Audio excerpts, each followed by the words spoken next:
My shift got cut short. Equipment malfunction meant we were all sent home 3 hours early.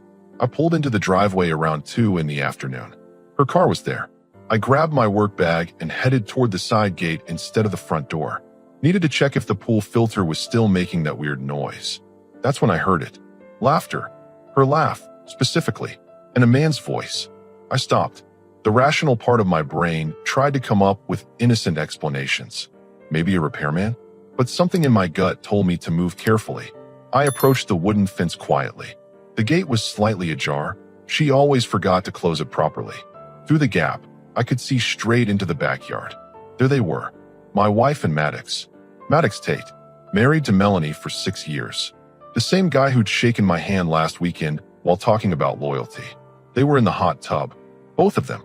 His arm was around her shoulders.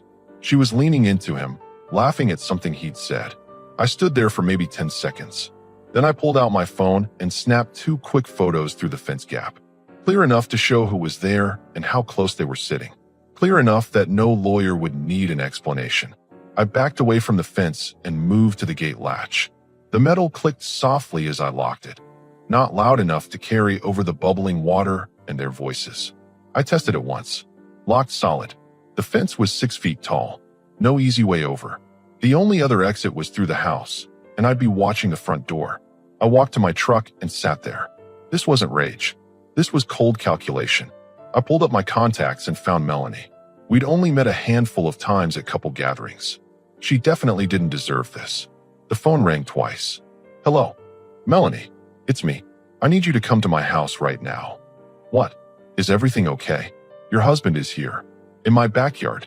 In my hot tub. With my wife. Silence. Then a sharp intake of breath. You're lying. I wish I was. I have photos if you need proof, but I'd rather show you in person. Bring your brother if he's available. My brother? Why would I? She stopped. Spencer, the MMA fighter who'd never liked Maddox. Oh, yeah. How far away are you? 15 minutes. Maybe 10 if I speed. The back gate is locked. They'd have to come through the house. I'll be parked out front. I'm bringing Spencer. Good call. Bring your phone. Charged. We're going to want video evidence. Way ahead of you. The line went dead. I sat in my truck watching the front door. My phone buzzed. A text from her. Where are you? Thought you'd be home by now. I didn't respond. Another buzz. Hello? You okay? Still nothing. Then she called. I declined it. She called again. Declined again. I could picture her getting nervous now. Probably wondering if she should tell Maddox to leave. Probably checking the time. Calculating how long until I'd normally be home. Too late for calculations. 2 cars pulled up. Melanie jumped out of the first one, phone already in hand. Spencer got out of the second, 6'3", 220 pounds of muscle and barely contained anger. Where? Melanie's voice was shaking with rage. Backyard. Through the side gate. I pulled out my phone. We document everything first. Video evidence. Clear footage. Just us discovering the situation. Understood. Melanie held up her phone, camera app ready. Crystal clear. Spencer nodded, jaw tight. Follow me. Keep quiet until we're at the gate. We want them completely unaware. We moved as a unit toward the side of the house. I reached for the gate latch. Melanie and Spencer raised their phones, cameras ready. On 3, I whispered. 1, 2, 3. I pushed the gate open. Melanie and Spencer had their phones up, recording. The scene was worse than the photos suggested. Maddox had his hand on her thigh underwater, visible through the clear water. She was straddling his lap, facing him, their faces inches apart. We stood there for 3 full seconds before Maddox noticed us. His eyes went wide. He jerked back, nearly slipping under the water. My wife spun around. The color drained from her face when she saw me. Then Melanie. Then Spencer with his phone aimed directly at them. Oh God. She scrambled off Maddox's lap. We weren't. Keep recording, I said. My voice was flat. Make sure you get clear shots of both their faces. Already got it, Melanie said. Her hands were steady. Got everything. Maddox stood up in the hot tub. Swim trunks. My wife was in a bikini I'd never seen before. Listen, you're misunderstanding. Shut up. I didn't raise my voice. I have photos from 20 minutes ago. Now video from 3 angles. Your hand on my wife's leg. Her on your lap. Want to finish that sentence? He closed his mouth. My wife stepped toward the edge, reaching for her towel. Can we please talk about this inside? Just us. No. I looked at Melanie. You got enough? More than enough. She lowered her phone. No tears. Just fury. 6 years, Maddox. 6 years I believed your lies about working late. About the gym. About helping friends. Mel, I swear this is the first time. Don't. Spencer's voice was low. Dangerous. Don't lie to my sister's face. Maddox looked at Spencer and took a step back in the water. Smart. I turned to my wife. 30 minutes to get your things and leave. Keys to the house. Keys to the car I pay for. Everything on the kitchen counter. Where am I supposed to go? Not my problem anymore. I paused. The gate's been locked since I got here. You'll need to come through the house. Her face went white. You locked us in? I secured my property. Spencer set his phone down. The recording was done. Maddox, get out of the hot tub. Look, I don't want trouble. You're already in it. Get out. Maddox climbed out slowly, grabbed his towel. Spencer moved fast. One punch to the gut. Maddox doubled over. That's for lying to my sister. Another punch to the jaw. Maddox went down on the concrete. That's for being in another man's hot tub with his wife. Melanie walked over to my wife, still frozen in the hot tub. Without a word, she slapped her. Hard. That's for being a terrible friend. My wife's hand went to her cheek. 6 months ago, I told you I was worried Maddox was distant. You said I was paranoid. You sat in my kitchen telling me to trust him. Melanie's voice cracked. The whole time you were. Another slap. That one was just because I felt like it. I grabbed Spencer's shoulder. That's enough. Spencer looked at Maddox on the ground, bleeding from his mouth. Yeah, he got the message. Maddox struggled to his feet. You assaulted me. I can press charges. Go ahead. I showed him the photos. I'll show the police these. Then mention you were trespassing on my property. In my hot tub. With my wife. While your wife thought you were at work. He said nothing. 30 minutes, I repeated. Then I'm calling the cops and reporting a break-in. We walked back through the gate. I heard my wife crying behind us. Heard Maddox trying to say something to her. Didn't care. At the front, Melanie turned to me. Thank you for calling me. You deserve to know. Spencer grinned. Not a nice grin. Anytime someone needs a message delivered. They got in their cars. Melanie paused. Send me those videos. My lawyer's going to love them. Already on their way. As they drove off, I walked into my house. Through the window, I could see movement in the backyard. 2 people trying to salvage something already destroyed. I sat down and waited. 28 minutes left. 22 minutes later, the back door opened. Wet footsteps on the tile. She appeared in the doorway. Bikini covered by a robe. Hair dripping. Mascara streaked. I didn't look up from my phone. Can we please just talk? No. You're not even going to let me explain? Explain what? That you weren't straddling another man in our hot tub? I have video. She moved closer. I held up my hand. Stop. Right there. I made a mistake. A terrible mistake. But we can work through this. Couples therapy, counseling. I want you gone in 8 minutes. You're being unreasonable. I looked at her. I came home early. Found you half naked with a married man in my hot tub. His hands on you. You on his lap. And I'm unreasonable. It wasn't like that. We were just talking and things got out of hand. Things got out of hand. That's your defense.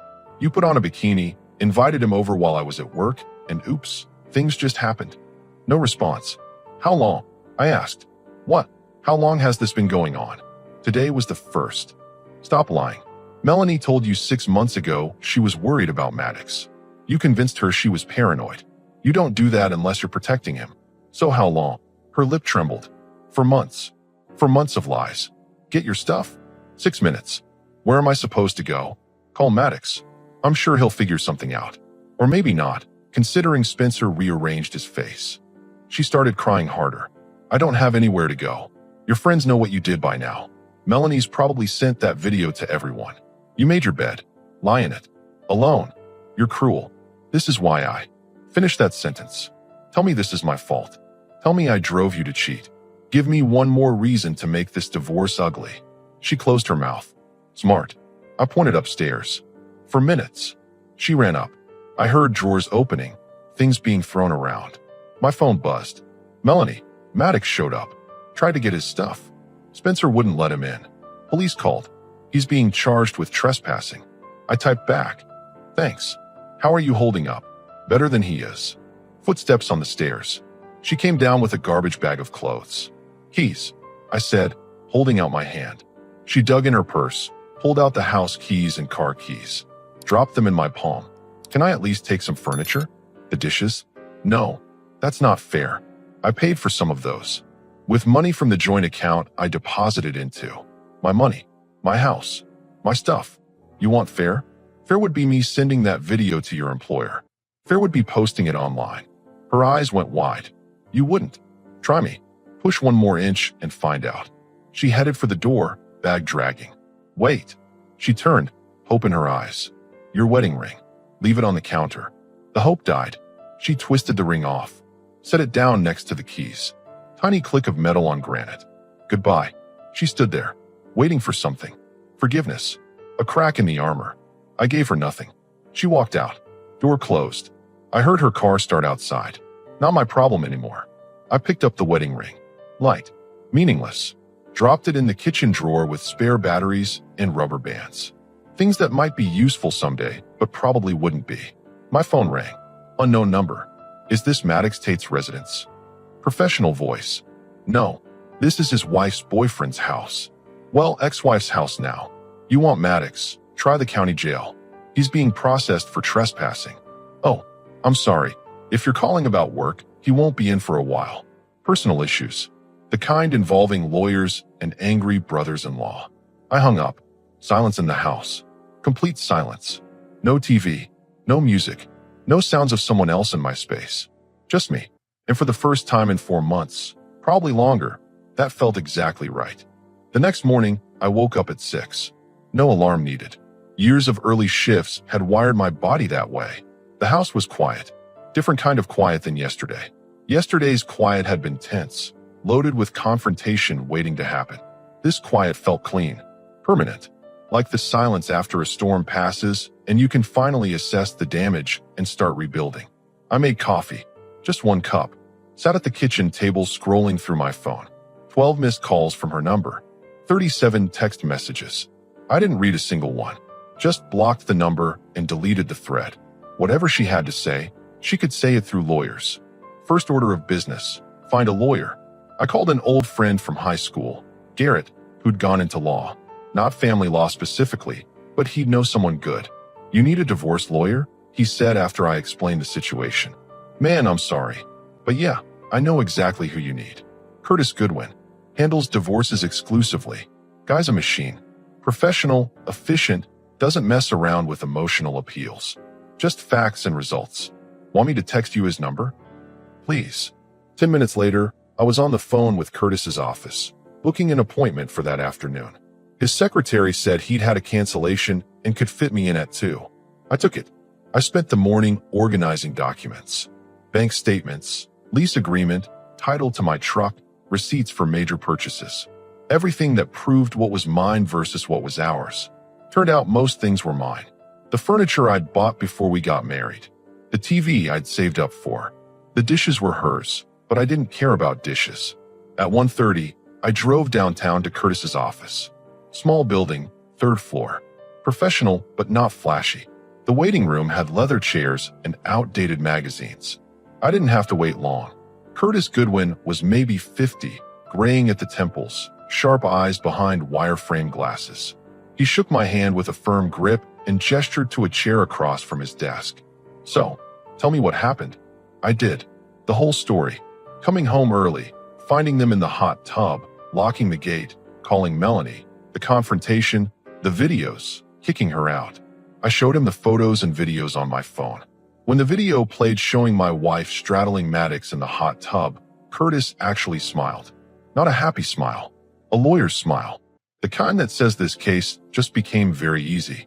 This is the cleanest evidence I've seen in months, he said, leaning back in his chair. She has absolutely no leverage. None whatsoever. No sympathetic angle. No gray area.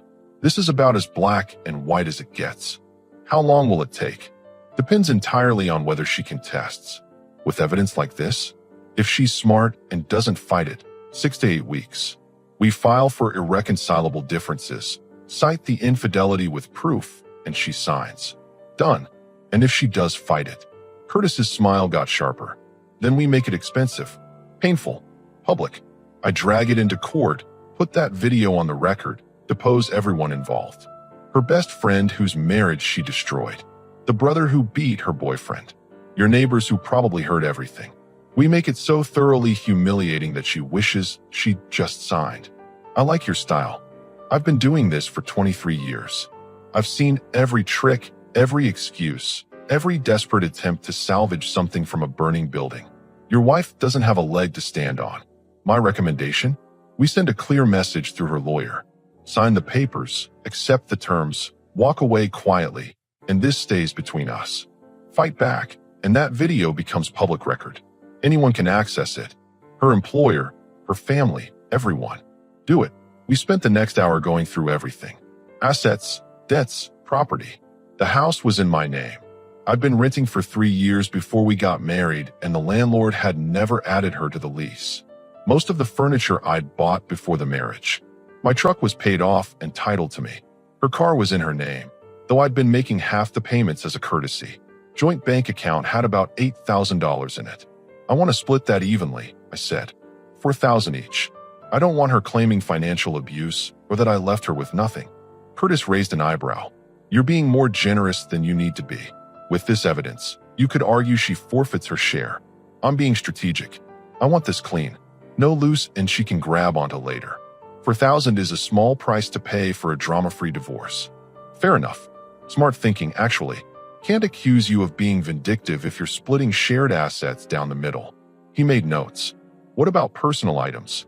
Clothes, jewelry, things like that. She took what she wanted when she left. I've got the rest boxed up in the garage. She can have it picked up once the papers are signed. I don't want her back in the house. Understood. I'll include a provision for property retrieval with a third-party present. Standard stuff.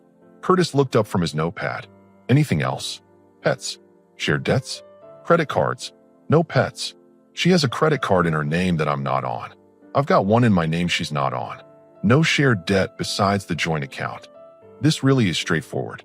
I'll draft the papers today, have them ready for filing by tomorrow. I'll contact her lawyer. Does she have one yet? No idea. Probably not.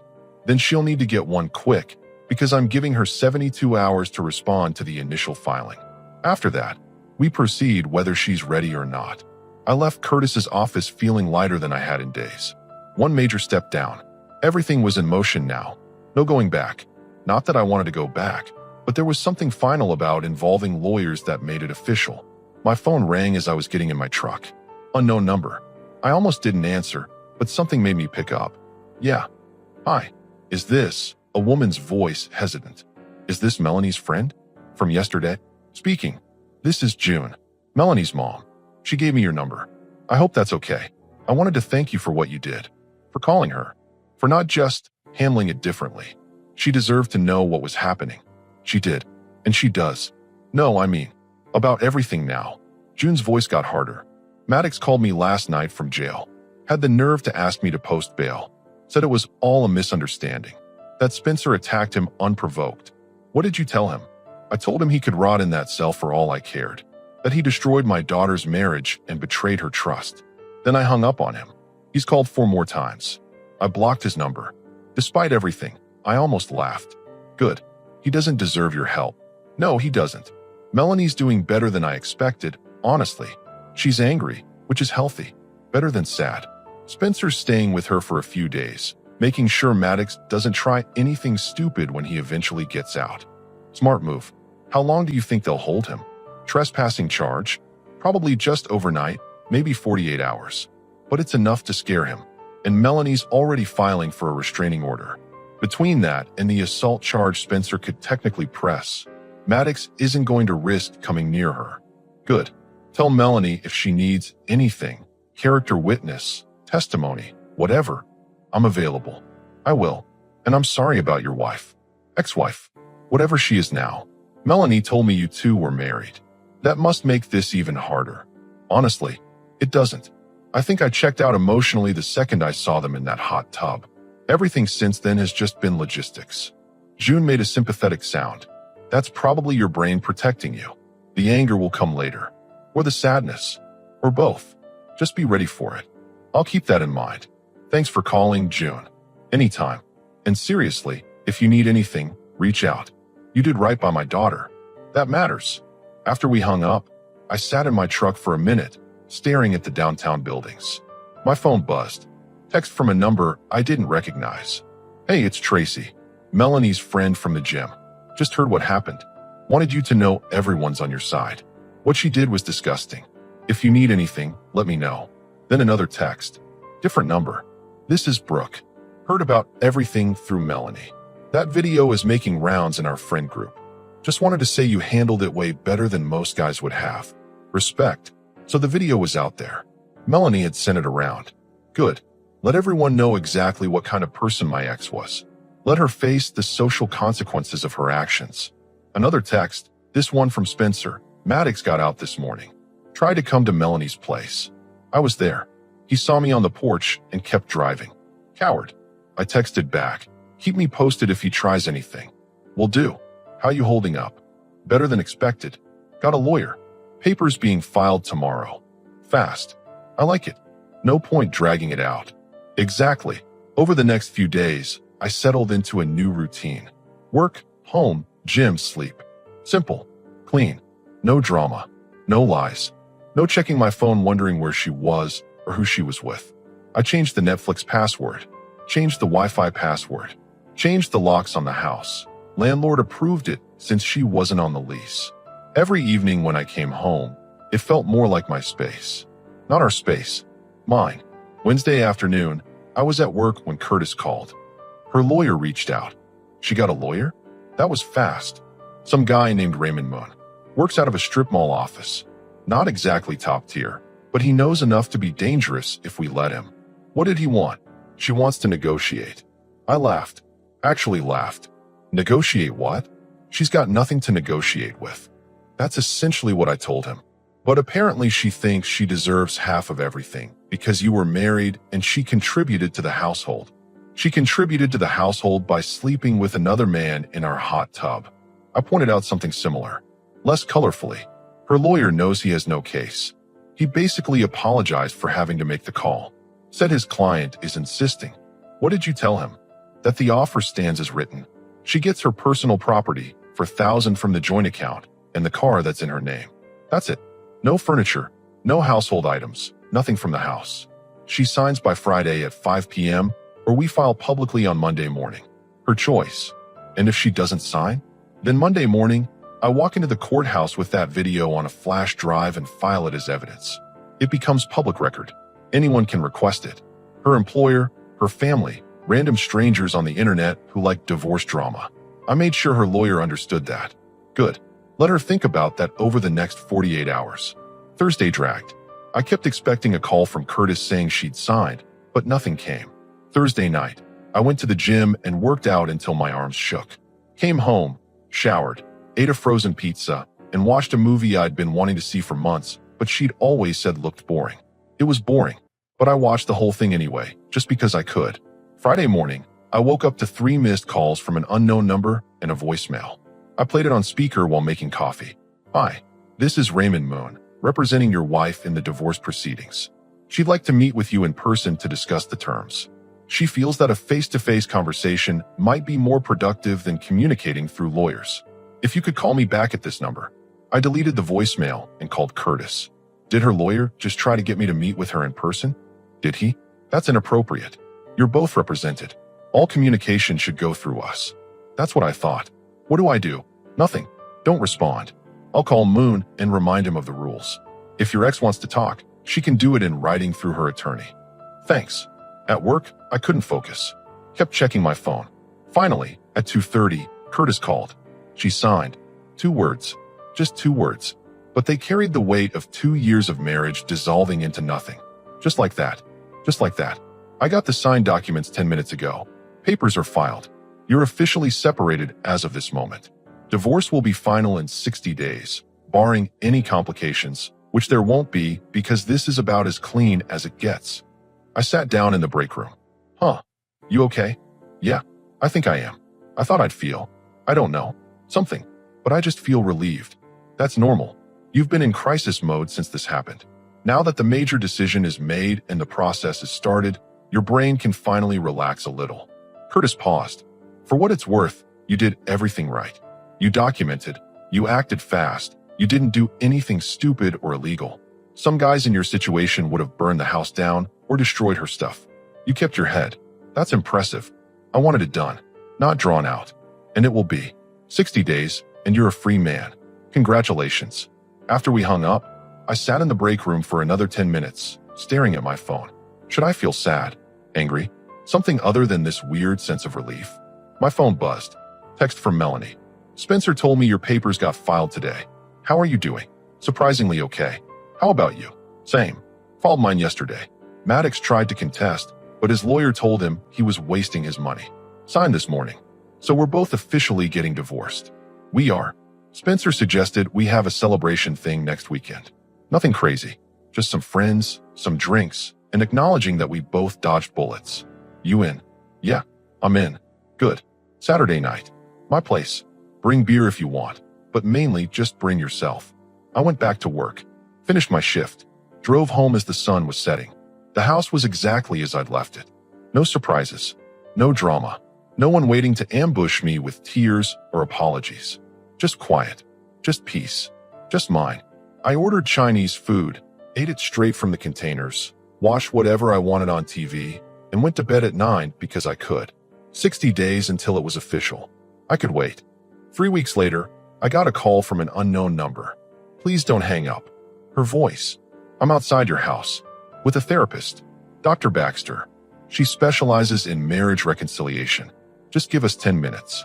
I looked out the window. Her car was parked across the street. A professional-looking woman sat in the passenger seat. You brought a therapist to my house uninvited? I'm trying to save our marriage. The 60 days aren't up yet. We can still stop this.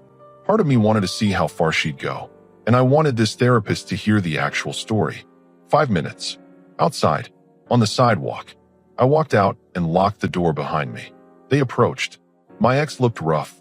Thinner, dark circles, messy hair. Dr. Baxter extended her hand. I didn't take it. I understand you're going through a difficult time. I'm going through a divorce. My wife destroyed her marriage by sleeping with her best friend's husband for 4 months. Dr. Baxter blinked. She told me this was a one-time incident, a momentary lapse in judgment.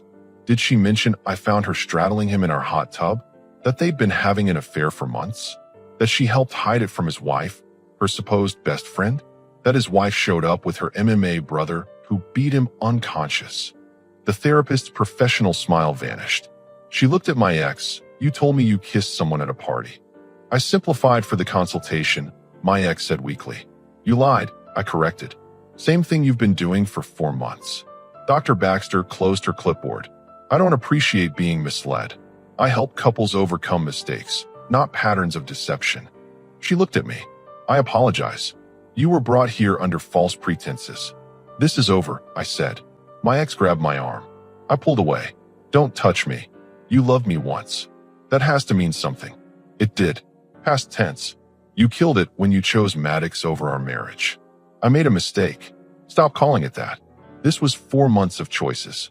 For months of lying to my face every day. For months of secret texts and meetings. That's not a mistake. That's deliberate. Dr. Baxter put a hand on my ex's shoulder. We should go. What if I refuse to finalize the divorce? My ex said desperately. Then that video becomes public record. Your employer sees it. Your parents see it. Everyone sees it. Right now, only Melanie's close circle knows. Keep it that way by signing the papers, or make it everyone's business. Your choice. She went pale. Dr. Baxter guided her to the car, then came back. For what it's worth, you're making the right call. She hasn't accepted what she did. She's still minimizing. That doesn't change with therapy. Thanks for being honest. They drove away. My neighbor Jeffrey walked over from his porch. That took guts, he said. Or stupidity. Guts. My first wife tried the same thing 30 years ago. I took her back. She cheated again 2 years later. Second wife I met 5 years after that. Been married 32 years. Best decision was walking away from someone who didn't respect me. How long until it felt normal? 6 months before I stopped thinking about her daily. A year before the anger faded. 2 years before I could trust again. But it happened. He paused. Clean break helps. No contact. Let her become a stranger. I can do that. I know you can. If you need anything, beer and conversation, my door's open. Thanks, Jeffrey. I went inside, ordered pizza, watched what I wanted, went to bed early. My phone buzzed. Spencer, Melanie's having people over tomorrow night, celebrating both divorces being finalized. You in? Both finalized? Maddox signed yesterday. Tried to fight for everything. Judge destroyed him. So yeah, we're celebrating. 7 p.m. Bring good beer. I'll be there. 37 days left until official. But who's counting? Saturday evening, I showed up at Melanie's with beer and whiskey. Spencer answered with a grin. You made it. Inside, maybe 10 people. Melanie, June, familiar faces. Everyone relaxed, genuinely happy. Melanie hugged me. Thank you for everything. You've thanked me enough. She handed me a beer. To freedom. To freedom. Spencer poured shots. To my sister who dished a coward. To our friend who handled this like a champion. Cheers. The whiskey burned. Music got louder. A woman approached. I'm Camila. That was smart thinking with the gate and evidence. Just instinct. Good instinct. Later, on the porch with Melanie and Spencer. Maddox called yesterday, Melanie said. I hung up. Spencer laughed. He lost half his gym clients. Turns out married women don't want a cheater as their trainer. Your ex doing okay? Melanie asked. On thin ice at work. Not my problem anymore. You seem good. I am. Mostly just relieved. Around 11, I helped clean up and left. Melanie walked me out. You saved me years of wasted time. Same to you. I drove home. The house was dark, empty, peaceful. Text from Jeffrey. Beer offer still stands. Maybe tomorrow. I went inside, poured a drink, sat in complete silence. No drama, no lies, no wondering. Just me, my space, my life. The divorce would be final in 2 weeks. But honestly, it felt done the moment I saw them in that hot tub. I raised my glass. To new beginnings. The silence didn't answer. And that was exactly how I wanted it.